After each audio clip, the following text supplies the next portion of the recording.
Fala galera, tudo tranquilo?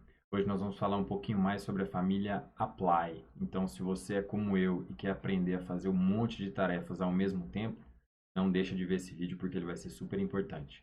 Bora pro vídeo. Então, hoje nós vamos começar a aprender a utilizar as funções da família Apply. Ok? Vamos primeiro criar um data frame, criar um conjunto de dados para a gente começar a aplicar essas funções. Então, notem aqui que eu acabei de criar uma matriz, não um data frame, mas uma matriz com duas colunas e 5 linhas. Então, eu organizei de acordo com os números, vocês têm aí, de 1 a 5 corresponde à primeira coluna e de 6 a 10 à segunda coluna. De maneira geral, todas essas funções aplicar, elas seguem uma certa estrutura, que é basicamente a mesma estrutura de construir uma função. Você dá o nome da função e coloca os argumentos dentro. Mas as funções pelas quais a gente vai começar seguem uma determinada estrutura, que é essa aqui, ó. Então, nós vamos começar pela função apply, que é a função mais básica que tem dessa família, e ela segue exatamente isso aqui. Apply em inglês quer dizer aplicar. Então, nós vamos aplicar uma função em um determinado objeto, em uma determinada dimensão desse objeto, e nós vamos aplicar uma função nessa dimensão desse objeto. Ok? Então, vamos lá, por exemplo, se eu quisesse aplicar uma função no meu data frame, então na minha matriz. A minha matriz é A, eu vou aplicar nessa função. Qual é a dimensão que você quer aplicar essa função? Você quer aplicar nas linhas ou você quer aplicar nas colunas? Supor que eu queira aplicar nas linhas. Eu vou colocar o número 1, porque o número 1 corresponde às linhas. Então, que função que eu vou aplicar? Eu vou aplicar, por exemplo, a função min, a função média. Então, eu estou aplicando a função média nas linhas do objeto A, que é uma matriz. Se eu executar esse código, ele vai me retornar os valores. Então, ele fez 1 mais 6 e dividiu por 2, 3,5. 2 mais 7 dividido por 2, 4,5. 3 mais 8 e assim por diante. Calculou a média para todas as linhas. Notem que eu tenho 5 linhas na minha matriz, então eu tenho 5 valores de média no objeto de retorno, no caso, no vetor. Ok? Caso eu quisesse aplicar isso, por exemplo, nas colunas dessa matriz, eu poderia mudar a dimensão. Eu poderia fazer, em vez de 1, colocar 2. Quando eu estou aplicando na segunda dimensão, quer dizer que eu estou aplicando nas colunas. Então, ele vai aplicar a função média em cada uma das colunas dessa matriz. E aí eu vou ter dois valores de média. O primeiro, 3 para a primeira coluna, e o segundo, 8 para a segunda coluna. Notem que essa função vai me retornar um objeto do tipo vetor. Vamos perguntar o que é totô. Olha aqui, ele vai me dizer é um vetor que contém números, ele é um vetor numérico. Mas essa função, eu apliquei a média, só que tem um equivalente dentro do R que já faz isso. Essa função de aplicar médias por linhas e colunas já é tão útil dentro do R que as pessoas criaram uma função específica para essa aplicação. Então, nós temos a função callMeans de A e também temos a função rowMeans de A. Então, notem, rowMeans e callMeans. Call means, coluna means, média das colunas. Então, eu tenho aqui a média das colunas. E row means, as médias das linhas. Então, já tenho, não preciso usar a função apply para isso, mas ela vai me retornar um resultado idêntico ao da função apply. A função apply ela é muito útil quando a gente quer aplicar uma outra função. Por exemplo, vamos supor que eu quisesse aplicar nas colunas o desvio padrão, por exemplo. Então, eu não tenho uma função específica para aplicar o desvio padrão, mas eu posso fazer isso utilizando a função apply. Ele vai me calcular e vai aplicar o desvio padrão em cada uma das colunas. Eu poderia ter colocado qualquer função aqui dentro.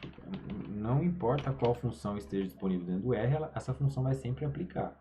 Então, e vai calcular para o que você quer. Eu quero a variância das linhas, não das colunas. Dá a dimensão e você calcula ali e ela já vai te dar o valor de variância. Okay? Eu poderia, por exemplo, ter criado uma função e aplicar a minha própria função nesse objeto A.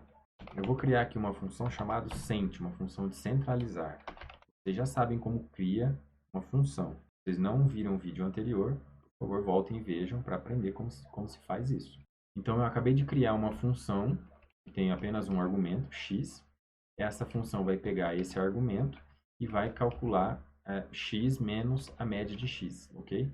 Supondo que x é um objeto, é um vetor com vários números, então ele vai pegar cada um dos valores dentro do vetor e subtrair da média desse próprio vetor. Isso é uma propriedade matemática que se chama centralizar ou centrar um conjunto de valores.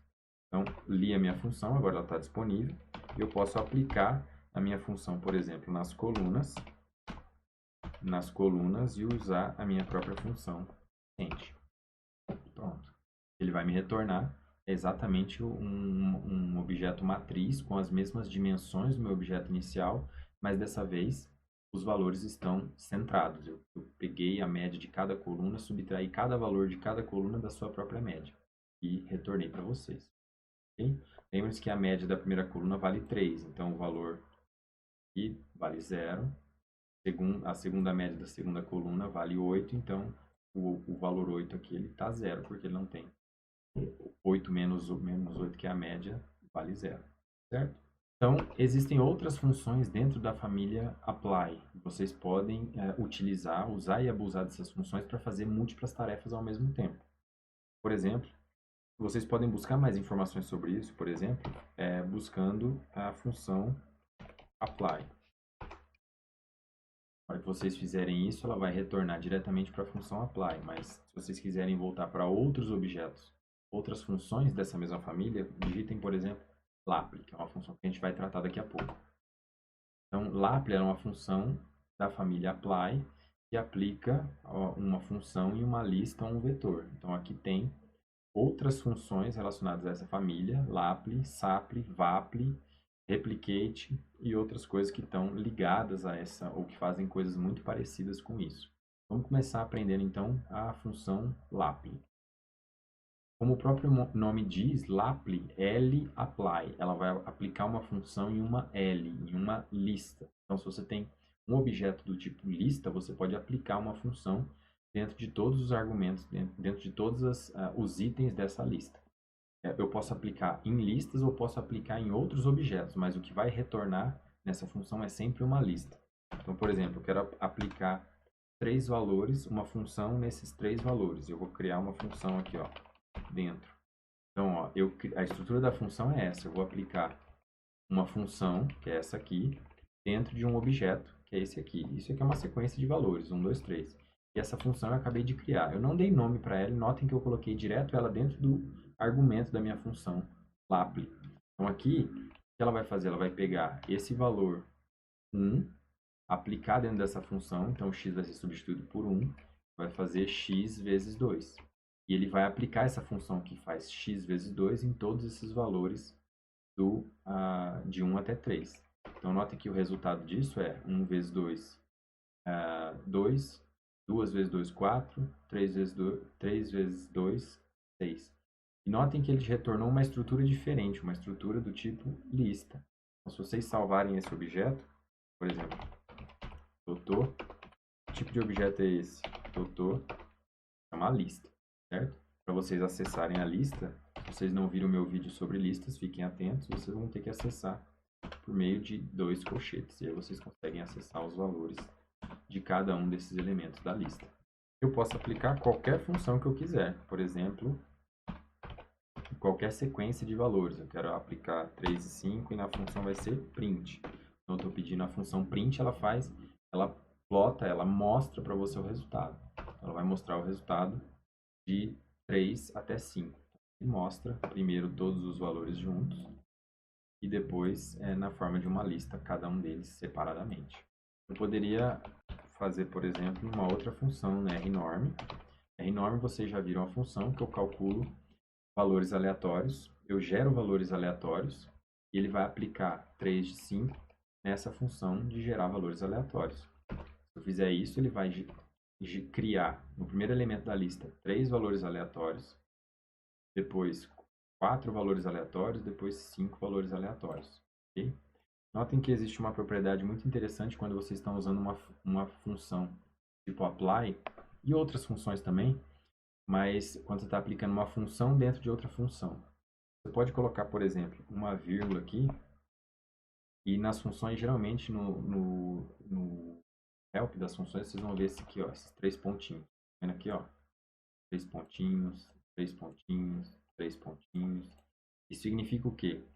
3 pontinhos representam todos os argumentos que estão não só de Laple, mas também que estão dentro da função rnorm, ou da função print, se vocês quiserem. Por exemplo, eu sei que um argumento da função rnorm é o SD, que é o desvio padrão. Por default, o SD ele vem com min 0 e SD igual a 1, certo? Mas se eu quiser alterar esses valores desses argumentos que estão dentro de rnorm, eu não preciso entrar dentro de rnorm. Eu posso fazer isso colocando uma vírgula dentro do Laple e chamar esses mesmos argumentos da função. Na hora que eu fizer isso, o computador vai saber que eu estou reciclando, que eu estou utilizando esses argumentos que fazem parte de rnorm para aplicar essa função com o Laple. Então ele vai entender isso e vai chamar o rnorm exatamente com esses parâmetros.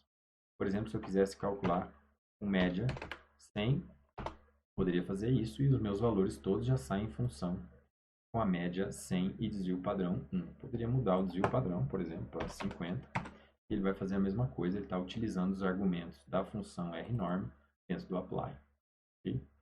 Vamos criar aqui uma outra lista para vocês verem que eu também consigo aplicar funções dentro das listas. Notem aqui que eu criei uma lista e essa lista tem diferentes propriedades dentro dela. Então, o primeiro argumento da lista é o argumento A, é o primeiro elemento A, que contém valores de 1 a 5, é uma sequência de valores de 1 a 5. O segundo elemento, B, também é uma sequência de valores, mas com números negativos até números positivos. O terceiro elemento é um conjunto de 0 ou 1, são dados binários, e notem que existe um valor NA, uma ausência de valores dentro desse conjunto. E o último elemento é o elemento D, que contém informações de true or false. Então, o D é um objeto lógico, okay? Então retorna true or false. Se eu quiser, por exemplo, calcular a média de todos esses elementos dentro da minha lista B, posso usar o Laple para aplicar isso tudo, para aplicar essa função dentro da minha lista B. Então, eu tenho uma lista B e eu vou aplicar a função min. Mas como é que ele vai calcular a média de true or false? Como é que ele vai fazer isso? Olha aí, notem que ele retornou o valor de média para cada um dos elementos que estão dentro dessa lista. Para o primeiro e para o segundo elemento, que são sequências de valores, isso não tem problema. Ele calculou os valores, o valor de média e retornou para vocês. No terceiro elemento, o elemento C, tinha um valor de NA, então ele cuspiu um NA, porque ele não sabe o que fazer. Eu tenho vários valores, o que eu vou fazer com eles, inclusive um NA, eu vou considerá-lo ou não? Então, o R está sendo explícito para você, dizendo, olha, tem um NA dentro desse conjunto, vou te retornar NA. E quando ele encontra true or false, o R naturalmente converte true or false, ou T ou F, em valores binários, em 0 ou 1. Então, tudo que é T vai virar 1, tudo que é F ou tudo que é false vai virar 0. E ele vai pegar esse monte de 0 ou 1 e vai calcular o valor da média desse conjunto. No caso, a média vale 5.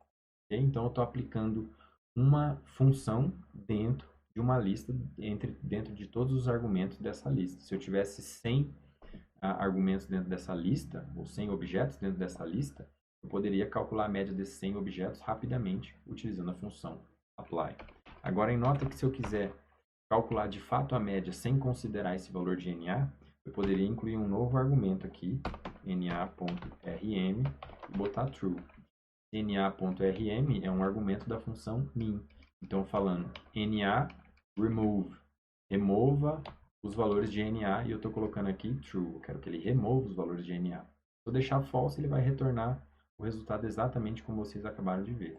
Agora, se eu colocar true, ele vai retornar, ele vai excluir os valores NAs e vai recalcular esse valor de média sem esse valor de NA. E vai te dar o valor do objeto C que está dentro dessa lista. No caso, a média dele é 0,4.